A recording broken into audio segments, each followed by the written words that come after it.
여러분 안녕하십니까? 2023년 10월 17일 화요일입니다. 오늘 영상은 출란의 변이와 관련해서 잎에 나타나는 그 무늬에 따라 꽃색의 다양성을 좀 설명해 보려고 합니다. 나름대로의 많은 수세월 경험 통해서 터득한 내용들입니다. 100% 이것이 맞다라고 말씀을 드릴 수는 없지만 확률적으로 상당히 가능성이 있고 공감할 수 있는 부분이라고 여겼기 때문에 제가 재배하고 있는 서호반의 금년 신화를 투촉을 받고 이제 화려하게 발색 중에 있는 난초를 소개해 드리면서 나름대로 설명을 해 보려고 합니다. 출란의 변이는 그 다양성이 무궁무진하다. 저는 그렇게 보고 있습니다. 난초를 알고 2023년 가을을 맞이하면서 제가 재배하고 있는 약 400여 화분의 다양한 품종들 중에서 여배품 중에 2% 보는 걸 여배품이라고 합니다. 그 여배품 중에 특히 근간에 저의 난실에 입실이 되고 또 화려한 가을 계절에 모든 과일이 연그러 익어가듯이 한국 자생출란도 그 무늬종에 있어서는 최고의 발생률을 보이고 있는 계절이기도 합니다. 그래서 지금 100% 발색이 끝난 것은 아니지만 지금의 시기는 어느 정도 품성을 드러내는 여배품의 발색 과정이라고 보겠습니다. 그래서 여러 다양한 품종들 그리고 그 잎의 색상과 꽃의 색상이 거의 비례한다라고는 말씀을 드리면서 나름대로 잎에 나타나는 형상과 그 다음에 무늬에 따른 그 꽃색이 어떤 형태, 어떤 모양으로, 어떤 무늬로 나타나는지에 대한 말씀을 대충 그 설명해 보려고 합니다. 그래서 결과를 놓고 봤을 때 그 꽃이 출란의 마지막 그 품성의 하이라이트라고 보면 그 과정의 꽃을 피우기까지의 생강에서부터 촉을 틔우고 한 촉, 두 촉이 늘어나면서 잎장수가 2장, 석 장, 넉 장, 5장, 6장, 7, 8장까지 이렇게 아주 성장하는 과정에서 1년에 한두 촉씩 이렇게 그 증산이 되고 뒤쪽에서 꽃대를 형성하고 올라와서 그 난초의 품성을 보여주는 이런 여러 가지의 과정 속에서 여러 환경의 요인도 있겠지만은 그 자생지에 스스로 살아가고 있는 난초를 체란을 해가지고 그 난을 보시고 체란하신 분의 그 환경, 재배하고자 하는 그 환경에서 이제 재배자의 여러 가지 그 터치를 통해서 촉수를 나누거나 또는 소독을 하거나 비료를 주거나 또 여러 가지 통풍이라든지 햇빛이라든지 이런 여러 가지의 관리 중에 이제 성장하면서 극기하는 꽃눈을 달고 올라와서 3월에 꽃을 피우는 그 여러 가지의 일련의 과정들이 결과를 위해서 하는 수고라고 봤을 때 결과적으로 그 꽃을 기대했던 분들의 결과물이 그 효과 면에서 나중에는 모든 사람들이 찬사를 보낼 만큼 훌륭한 꽃을 피웠을 때 그 효력은 가히 상상을 초월합니다. 여러 가지 경제적인 면에서나 재테크 면에서나 품성적으로도 그렇습니다. 그래서 하단에 제가 글을 올려드렸듯이 멘트를 했듯이 효과와 효력은 비례한다. 이렇게 결과론적으로 말씀을 드리고 싶고, 이제는 영상에 보이는 난초부터 소개를 해볼게요. 영상에 보이는 난초는 서호반입니다. 무늬와 녹의 그 경계면이 일률적이지 않고 이렇게 서로 스며드는 형태의 경계면이 없는 그 무늬는 서호반, 서반 이렇게 봅니다. 그러나 녹과 무늬의 경계가 칼로 자르듯 일률적이면 그거는 이제 호피반이라고 이렇게 품종을 가려줍니다. 본난초는 그런 경계가 없고 녹과 무늬의 경계가 흐리기 때문에 서호반으로 서반 서호반으로 보게 되는 것입니다.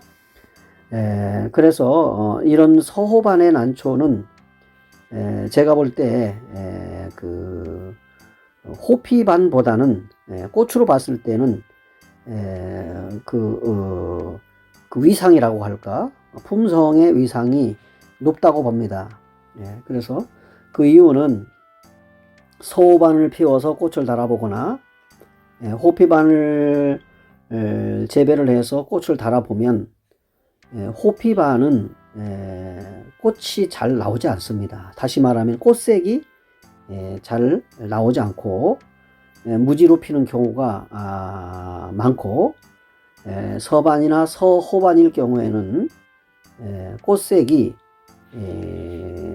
주로 홍 계열 쪽으로 색상이 홍화 쪽으로 그렇게 꽃을 피우는 경우가 많았습니다.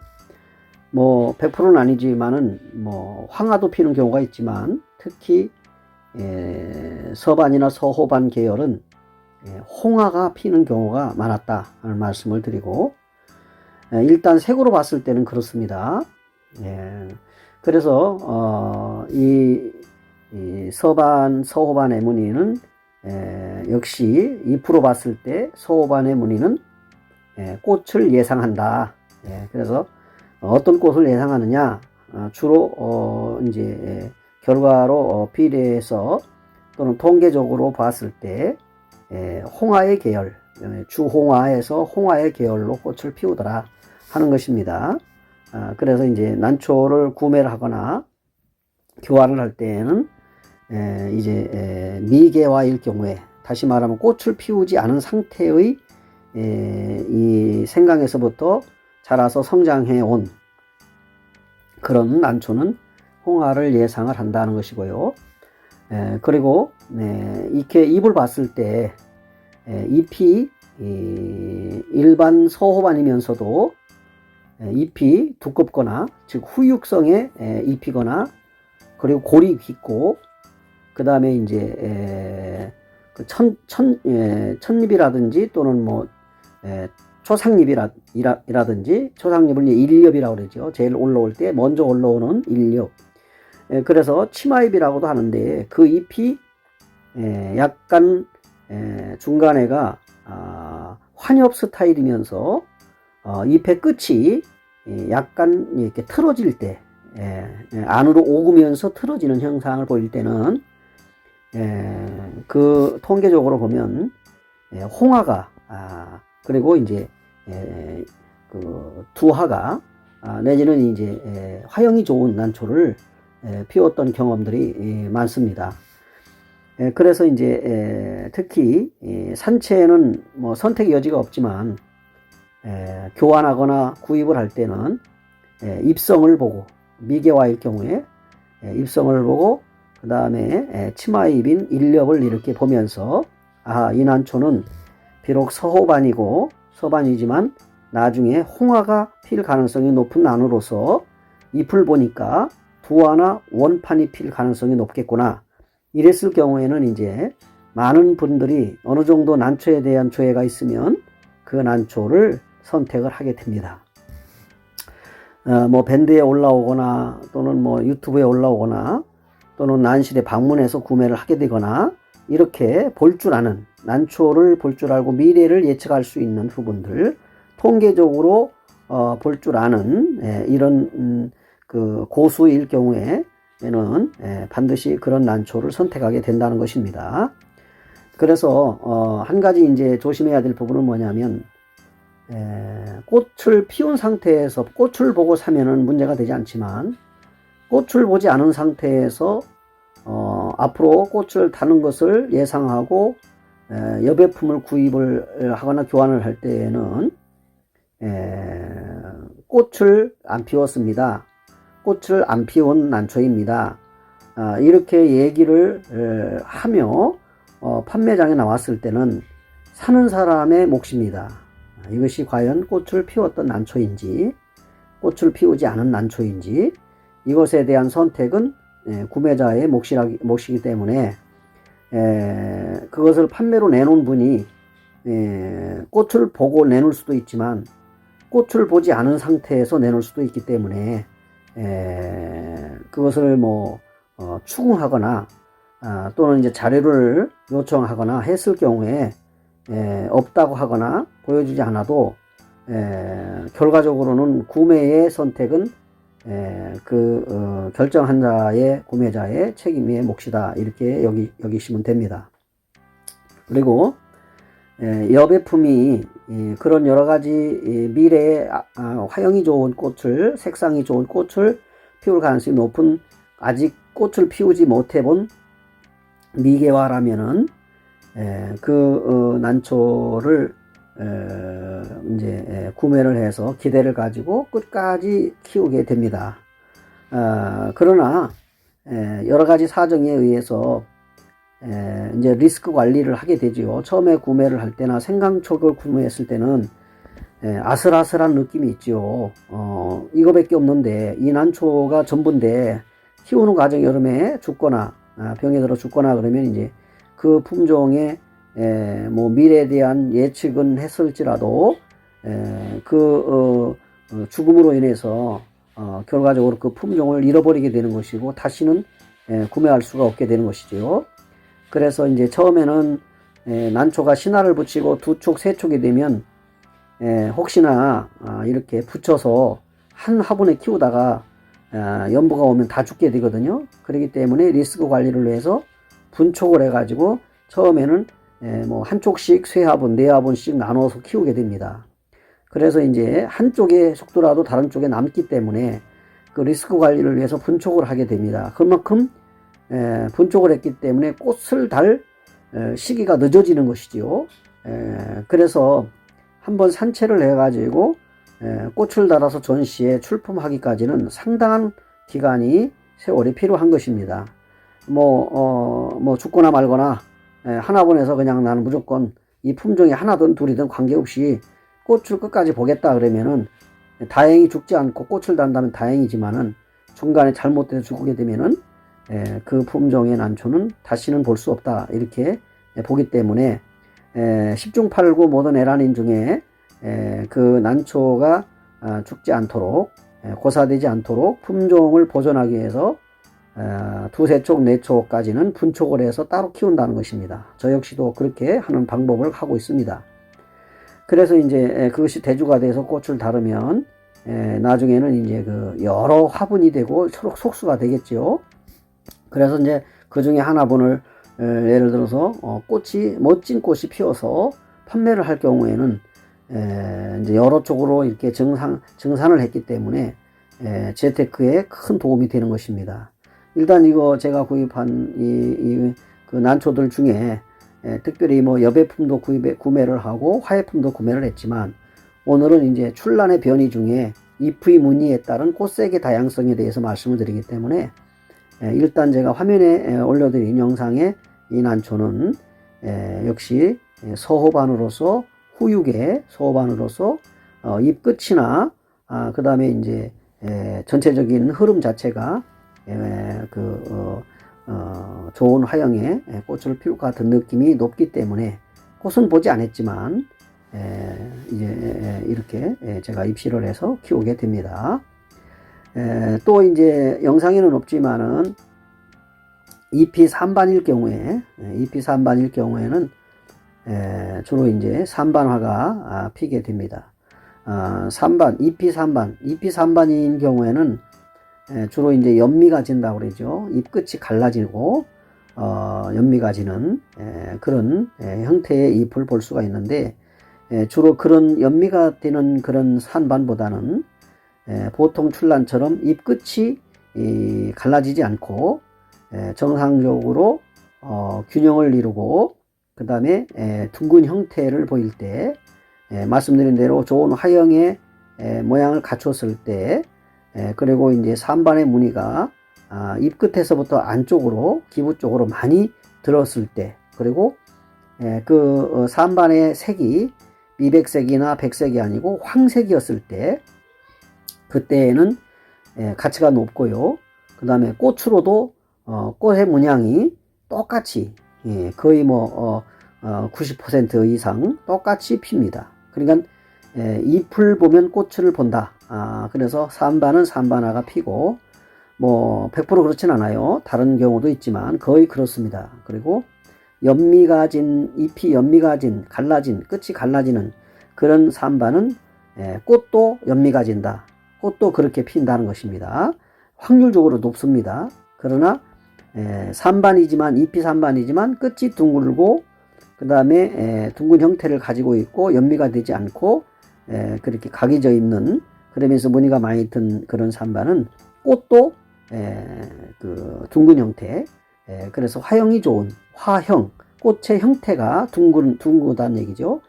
그런 꽃을 피웁니다. 그렇게 되면은 그 산반의 가치로서는 최고의 가치로 이제 여겨지게 되는 것입니다.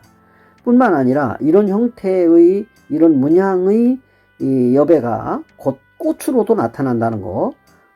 그래서 산반은 산반화가 피고, 그 다음에 서나 서호반에는 황화나 주홍화에서 홍화까지 필 가능성이 높고, 그 다음에 이제 뭐 복륜, 갓줄무늬, 잎에 이제 무늬가 갓줄무늬가 들었을 때에 이것은 이제 복륜인데, 꽃도 역시 갓줄무늬가 듭니다. 그래서 주부판에 봉심까지 잎의 가로 무늬가 들어요. 그러니까 잎과 꽃이 모양이 같다, 무늬가 같다, 이렇게 보시면 됩니다. 그 다음에 이제 또 황화라든지 홍화라든지 그렇습니다. 그리고 서두에도 말씀드렸지만 호피반이나 사피반, 잎이 이제 뱀의 그 껍질 문양처럼 된 난초가 있어요. 그걸 사피반이라고 합니다. 뱀 삽자를 써서. 그래서 사피, 가죽 피자, 그 다음에 사피반, 무늬반자, 이렇게 해서 사피반의 문양이 있는 여배로 나타나는 사피반의 잎들이, 난초들이 있습니다.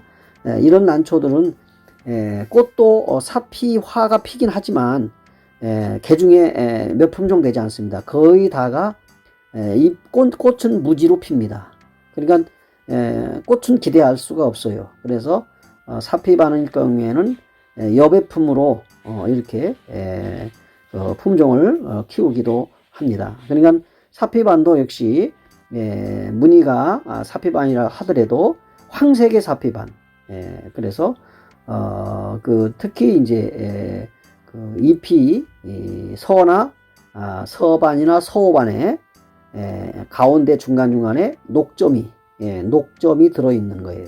이게 뱀 껍질처럼 그런 경우에 난초를 사피반이라고 그래서 잎이 둥글고 짧으면서 환엽의 스타일이나 잎변의 스타일을 갖췄을 때 그 사피반의 가치를 높게 평가합니다. 역시 호피반도 꽃은 잘 나오지 않으나 잎의 무늬가 좋기 때문에 그 호피반의 무늬가 전체적으로 잘 들었을 때 관상미가 아주 높기 때문에 꽃보다는 호피반은 역시 여배의 품종으로 그것이 그 난초의 전체적인 가치가 귀결된다, 이렇게 보시면 되고, 사피반과 호피반은 그렇습니다. 꽃이 잘 나오지 않는다 하고 하는 것이고요.